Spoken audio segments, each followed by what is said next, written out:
This Japanese maple is desperate to be repotted. Its root ball is quite solid. It obviously hasn't been done for a few years. It could be 4 or 5 years actually. Time goes so fast. But now is the time. I've got to get it done before the buds swell anymore. So it might call for a bit of drastic action on the roots, but we'll see how it goes. So let's get it out of this pot.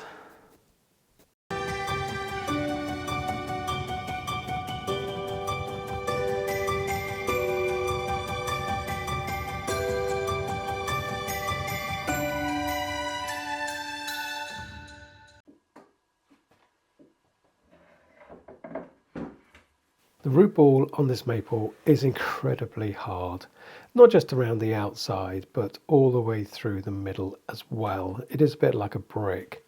And therefore I know that by tilting the tree like this and just by pulling the pot off the root ball, I'm not going to do it any harm.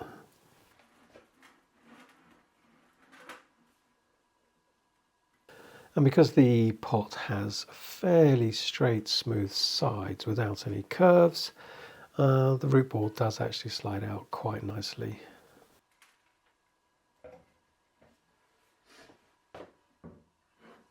Well, that was easy.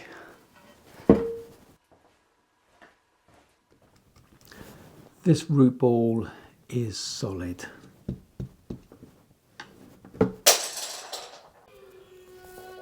You need a saw. That's not a saw. This is a saw. This next scene is not for the faint-hearted. So if you are a little bit squeamish, please close your eyes now. The Japanese pull saw is a fantastic tool to use. It's got very, very fine teeth that are very sharp, and it's ideal for sawing through roots like this. When they are very solid and compact like this, you can't really tease them out with a chopstick. So I find sawing like this is an ideal way to reduce the root ball with as little stress to the tree as possible. Japanese pull saw has got a very, very thin blade because it cuts on the pull, so it doesn't need to be quite so thick as a traditional saw. And it's so good, in fact, that I think lots of people use it for woodwork as well, which is quite strange, really.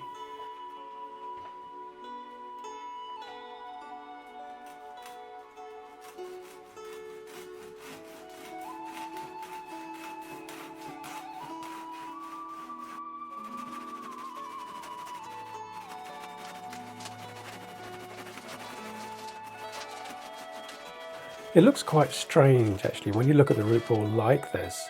It doesn't look like there are any small roots actually left in the root ball. That's because as the saw goes through the soil, it smooths over the roots, so you get this nice smooth soil effect. But once I start teasing away, there are lots and lots and lots of small fibrous roots left inside the root ball. I'm using hard grade Akadama, medium sized balls generally, and I find the trees do really well in this, apart from a few oddities, but generally most of my trees as they get older end up in this hard grade Akadama. It drains really well. The middle of the root ball becomes very solid, in fact like a brick, which is ideal for older trees. And then as we root prune as we are here, the new smaller roots grow out into the new soil, and the old soil that's in the middle of the root ball stays very hard, and that creates a very solid block for the tree to cling onto, as it would do normally if it was fully sized. So by trimming around the outside, fresh Akadama soil in, the new roots can then grow out into that nice new soil. There's plenty of air, plenty of good drainage for the really fine roots, so all's good. The bottom of the root ball, as you can see here, was pretty loose actually, so the old faithful chopstick and a pair of root shears sorted out this part.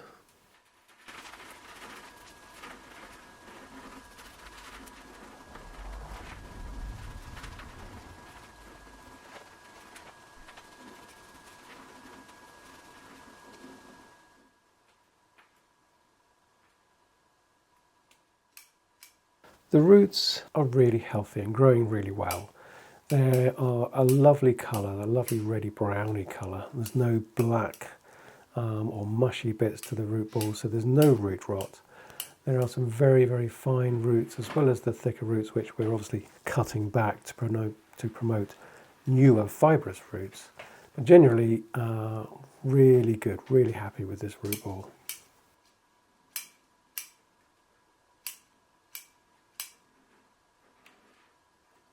What I've got to do now is just carefully work my way around this top edge here. And this I do have to do with a chopstick. And this just softens that edge. So when it's back in the pot and the new soil is in, we won't end up with a nasty line around the top here.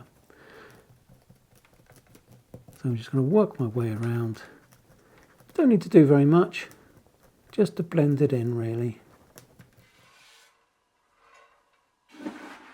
With the mesh in, covering the holes and the anchor wires are in, I can cover the bottom of the pot with some fresh akadama and then reposition the tree back in its pot.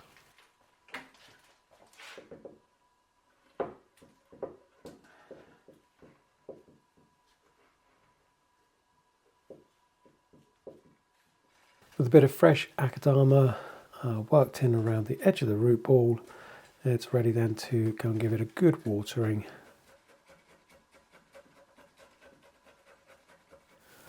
That's most of the root work done now. I haven't quite finished it.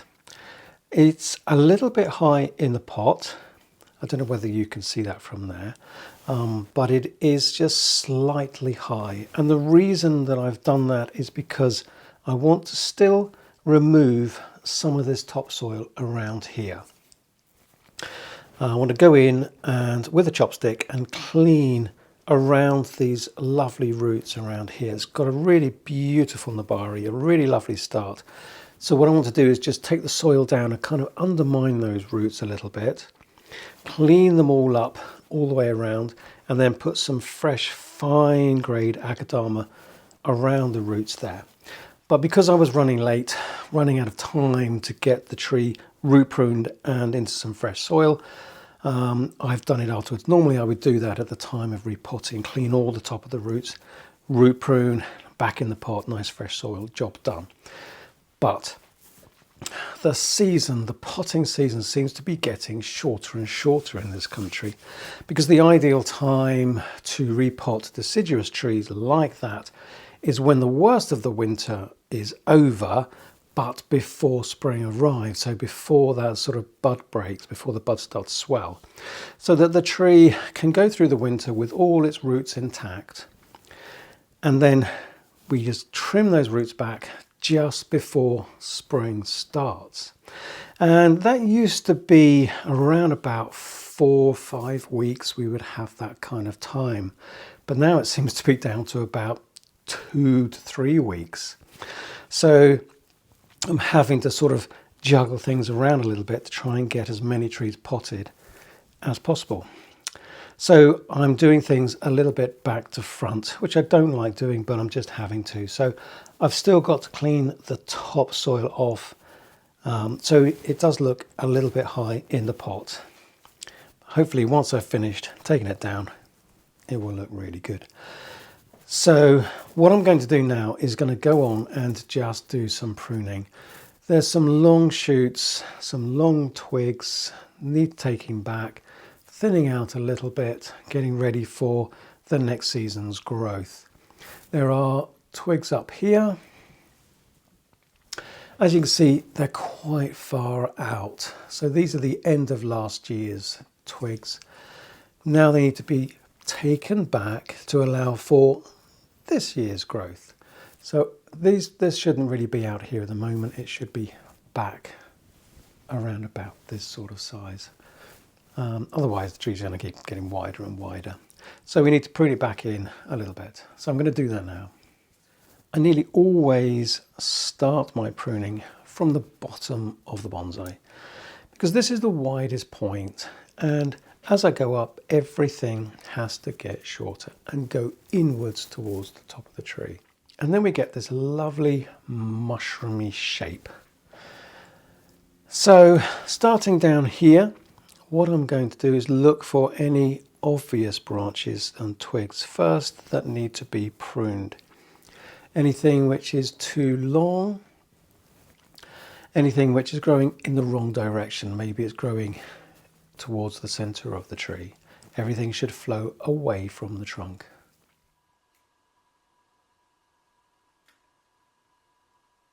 This particular bonsai was given to me by a friend stroke work colleague.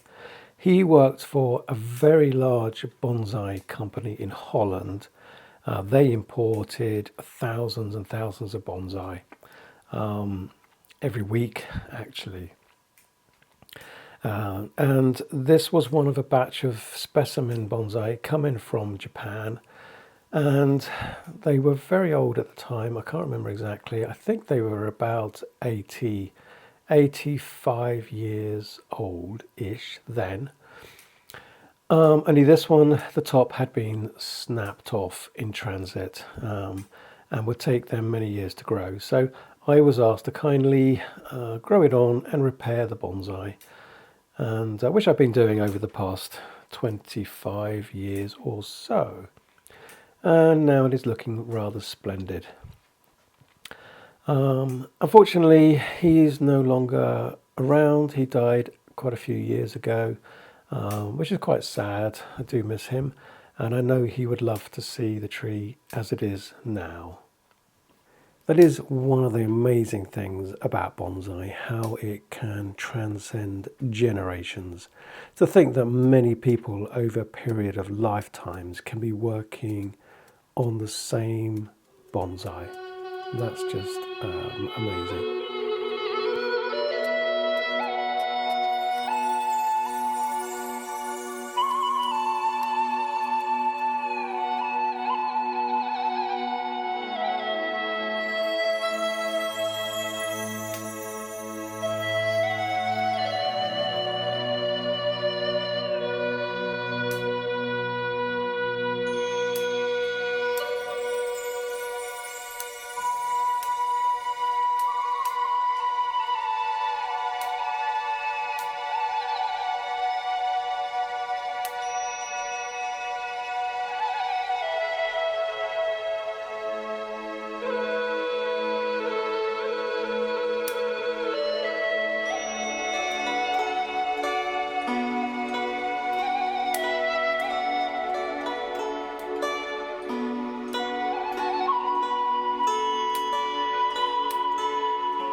I'll try to explain exactly in detail what I am looking for as I'm pruning. So there are many different aspects of it, but this area here, for instance, I am looking for taper, shape, and to reduce the length of the branches slightly.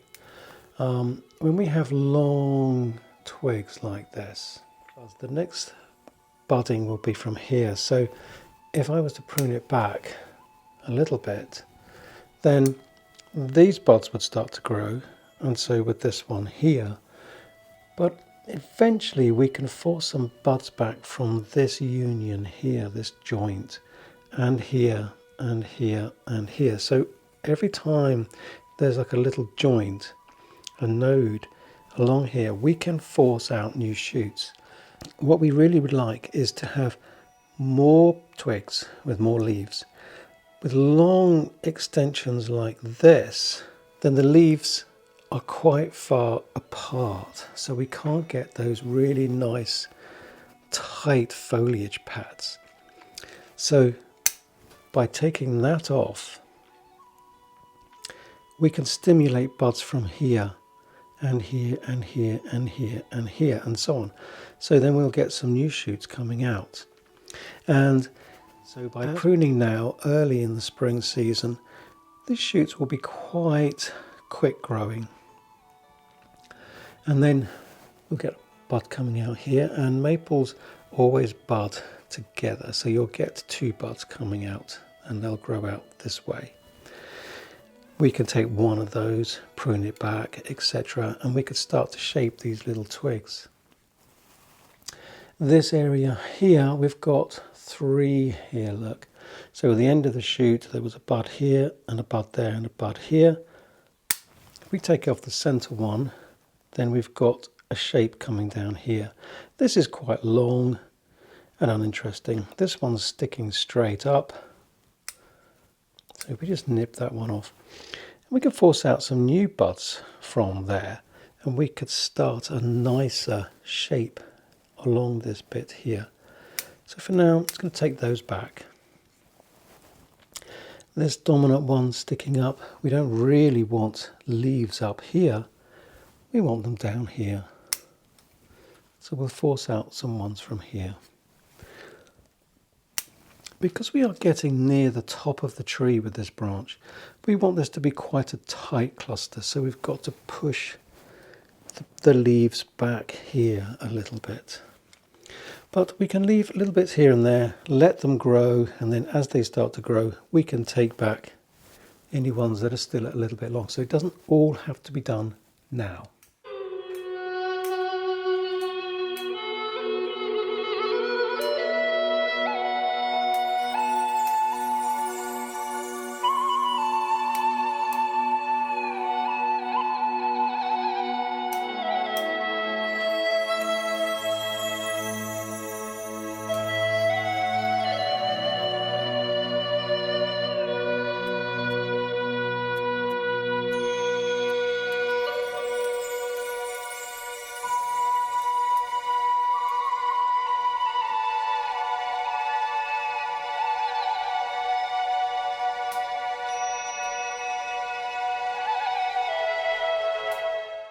This part of the branch was growing across the trunk line, so it was breaking up the trunk flow.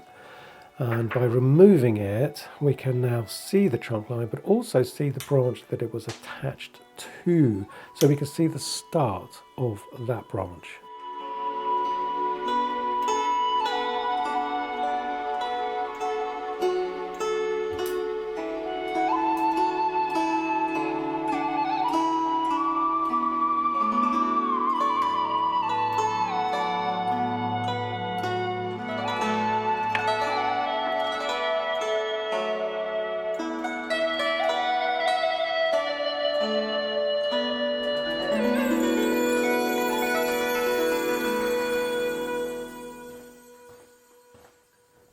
Roots have been pruned and the top of the tree has been pruned, ready for the new season's growth.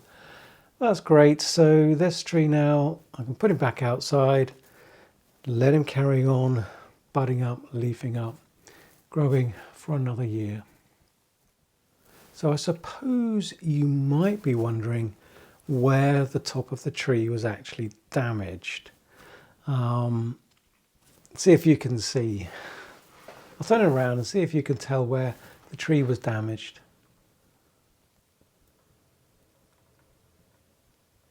It was damaged in a few places, but one quite major place, bearing in mind it was 25 years ago, so it's grown quite a lot. Anyway, I will point it out. The tree was broken from here upwards, so the whole part of this tree there had gone. This part was missing, it was broken from here, and this bit had snapped off as well. I don't know whether it had fallen over during shipping or something like that, but I had to grow it on and try to maintain the taper as well. So got a few lumps here, which kind of adds character in a way, but it's grown on really nicely now and I'm really pleased with it. So before we wrap up this video, I just wanted to show you this branch here. This one I cut off from the top there, but it's a really pretty little branch. Shame to cut it off really, but this is what I aim to achieve. These lovely shapes that are really uncluttered and just look so pretty. And what I would actually do if it was still on the tree, I would just prune off these long bits and encourage smaller shoots to grow from here. An ongoing process. Unfortunately, sometimes the tree outgrows them and we have to remove them, but that is really pretty. I apologise for the saw joke at the beginning of the video. I couldn't resist that one. I wonder how many times that joke has been told. Still makes me laugh. Anyway, I hope you've enjoyed it, and if you have, please subscribe. Lots more videos coming out, and hit the notification button so you don't miss out on those. So for now, take care.